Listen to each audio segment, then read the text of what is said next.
皆さんこんにちは、ルリコです。本日は BMW R1300GS を試乗レポートしていきたいと思います。なんで今2台車両があるかというと、2台とも同じ車両 R1300GS なんですが、何が違うかというと、実はタイヤが違います。というわけで今回はミシュランさんのプロモーションを含みますということなので、新しく発売されるアナキーアドベンチャー2、こちらをレビューするにあたって、今回はですね、こちらがアナキーアドベンチャー1、こちらがアナキーアドベンチャー2、なんと贅沢にこのタイヤの違いを感じつつ R1300GS の試乗をしていきたいと思います。ということで今回は BMW R1300GS に乗らせていただきます。 R1300GS にはいくつかモデルがあるのですが、こちらはオフロード寄りの GS トロフィーというモデルです。排気量は 1300cc、 エンジンは水冷2気筒4ストロークボクサーエンジン、最高出力は7750回転で145馬力、最大トルクは6500回転で149ニュートンメーターとなっております。燃料タンクは19リッター、そしてリザーブ容量が4リッターございます。車両重量は237キロです。価格は292万4000円からとなっております。ハンドル周り、メーター周りはこんな感じでございます。じゃあまずちょっとメーターつけるために電源を入れたいんですが、鍵キーレスタイプとなっております。で、電源を入れるときはここのボタンを押すと、このようにメーターがつきます。鍵はここにしまいますね。メーターカラーディスプレイですね。で、もうこの GS はもうとにかくいっぱいいろんな機能があるので、編集がしてたら終わっちゃう動画が、クルーズコントロールがついてたりとか、グリップヒーター、シートヒーターとかも選べます。はい。で、走行モードも選べまして、はい、ダイナミック、エンデューロ、レイン、ロード。基本この4つがありますね。こういう風にやれるんですけど、もうとにかく機能がたくさんあるので、ちょっと今回は割愛させていただきます。すごい、こんな分かりやすい表記もあるんだ。しかもなんか日本語だから分かりやすいですね。タイヤの空気圧とかも分かっちゃう。スクリーンは2段階の調節が可能です。ちなみにシートヒーターはパッセンジャーの方も調節できます。はい、マイクを入れ忘れてしまったので吹き替えで失礼します。 R1300GS のシート高は調節機構がついているので840から870センチで選べます。ですが私は足つきが不安なので840で乗ります。私の身長は160センチで厚底ブーツを履いています。こんな感じで両足ツンツンです。とても足つきがいいとは言えないんですけれども、なんとか両足のつま先がついています。お尻をずらして片足を下ろせばもう少し足つきは良くなりそうですね。はい、それでは一般道に入っていきます。ちなみに足つきはツンツンです。お、いい音。一般道になると途端にエンジン音がいい音がするんだな。この足元から来るこのなんか突き上げてくるようなエンジンの感じがいいよね。私的にはこの一般道が一番緊張するんですよやっぱ足つきがあんまり良くない車両ほどさ、止まったりするのが多いじゃないですか。一般道はストップ&ゴーが多いからね、なおさら緊張するよね。 R1200GS の中でもこのタイプのモデルは足つきがちょっとね、一番アドベンチャー寄りなので高いモデルかもしれないんですけど、それでもなんとか乗れてますのでね、なんとかっていうか普通に問題なく乗れてますので、それちょうどね、足を下ろすところにステップがあるんですよ。前に行くべきなのか横に行くべきなのか、ちょっとドキドキしながら足を下ろしております。なんか今のところこのタイヤすごいとか、このタイヤここがこうだねとか、なんかそういう感覚はなく、純粋にツーリングを楽しませてもらっております。急にめちゃくちゃ霧になって路面がウェッティになっちゃいました。やだ、嫌なんですけど、タイヤのレビュー的にはちょうどいいのかもしれない。なんか今クイックシフターを使ったんですけど、一足から上げるときってちょっとガコンって上がるじゃないですか。結構な衝撃を今受けたんですけど、ほりたとえ路面が濡れていようが滑ったりとかもなさそうですね。アナキーアドベンチャー1に乗っております。わかんないわかんない。ちょっと待って、神経研ぎ澄まして感じたい。なんかあれだよね、先入観持っちゃってるからさ、タイヤのパターンの形が違ったりするとこうなのかなって勝手に多分自分で考えてそう思っちゃいそうで、知らずに乗った方が感じられそうだねいや、わかんないんだけど、なんか私はもともと CRF250L っていうオフロードバイクに乗ってて、その時は純正のオフロードタイヤをね履かせてたんですよ。でその時オフロードタイヤで高速乗るのってすっごい怖くって、スピード出せば出すほど怖くて、タイヤがね道路に設置してない感じがあって、追い越しする時とかにスピードを出した時とかがすごく怖かった印象が残ってるんですけど、このタイヤ自体ね、オンロードが8割オフロードが2割っていう割合のタイヤだから、オンロード寄りであるのは間違いないんですけど、ほとんどオンロードタイヤと何も変わらないぐらいな感覚だったなっていう感じかな、この2も1も。ただですよ、私の勘違いかもしれないけど、若干1の方がゴツゴツ感みたいな感覚はこっちの方があるかなって感じます。ほんのわずかだから何も気にならないじゃあ気にならないんですけどね。はい、ではワインディングに入ってきております。今はアナキーアドベンチャー2の方を履いております。見て、この視界不良と路面ウェットな状況、怖すぎでしょ全然見えない。私オフロードバイクでワインディング走るのすごい苦手なんですよ。それが多分ね、タイヤのボコボコがあまりにも地面との接地感がなくて、食いついてる感がないから怖いっていうね感覚なんですけど、 GS 自体は、オフロードではなくて、アドベンチャーなのでオンロードのバイクではあるんですけど、でもなんかこう今の走ってる感覚では普通にネイキッドのバイクに乗っているかのような乗り心地です。怖いからあんまり倒し込めてないんですけど、なんかこう今まで乗り比べてて、なんかネイキッドバイクみたいなんだけど、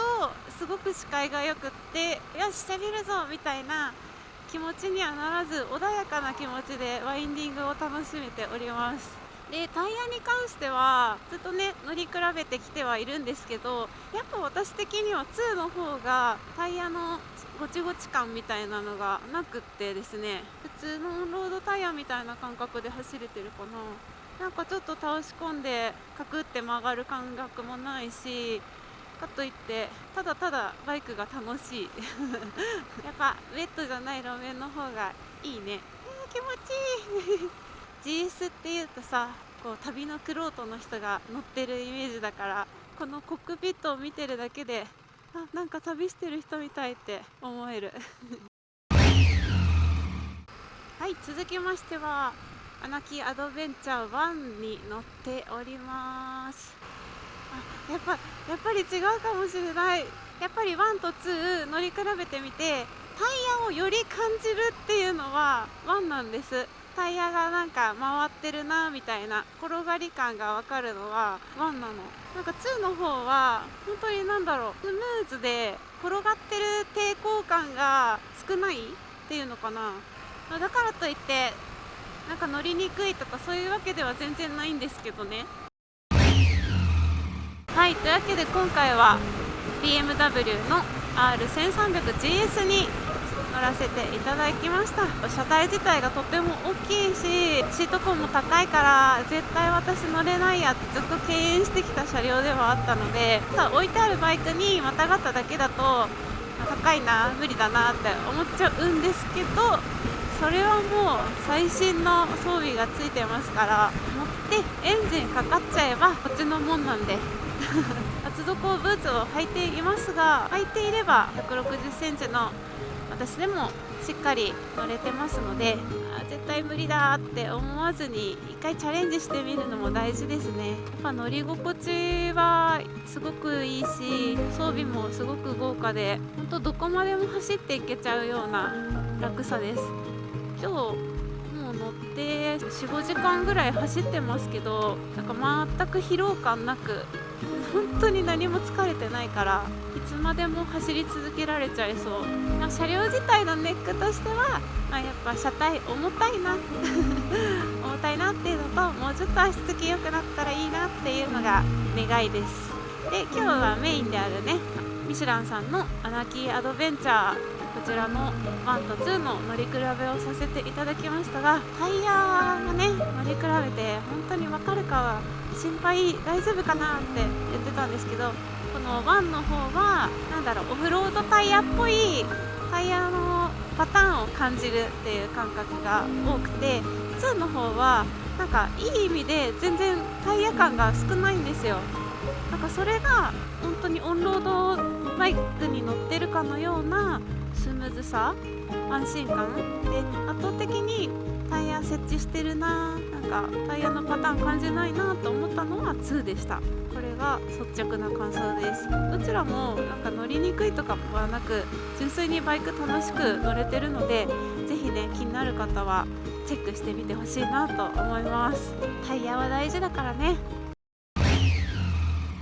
はい、というわけで今回はミシュランタイヤの成瀬さんにお越しいただきまして、ちょっとタイヤの特徴などを教えていただければなと思います。よろしくお願いします。よろしくお願いします。はい、今回のこちらのアナキーアドベンチャーというタイヤの特徴を教えてください。はい、まずですね、ルリコさん側にあるのが、アナキーアドベンチャー2と言われる最新モデルになります。2と1との、乗り比べをしていただきました。で、今回ですね、2に、バージョンアップという形で、新しいモデル出たんですけど、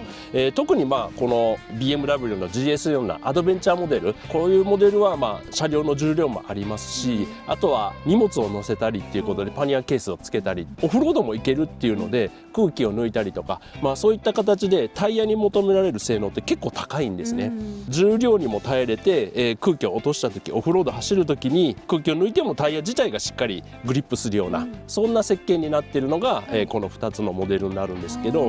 バージョンアップポイントとしては、ルリコさん今日乗っていただいても、多分すごい空圧とかもね、高速乗っても楽な感じで、より長距離乗りたいなっていう方々の、に向いてるモデルとして、ライフと、突然の雨にも対応した、そういったものを、さらに強化した、それが、アナキーアドベンチャー2というモデルになります。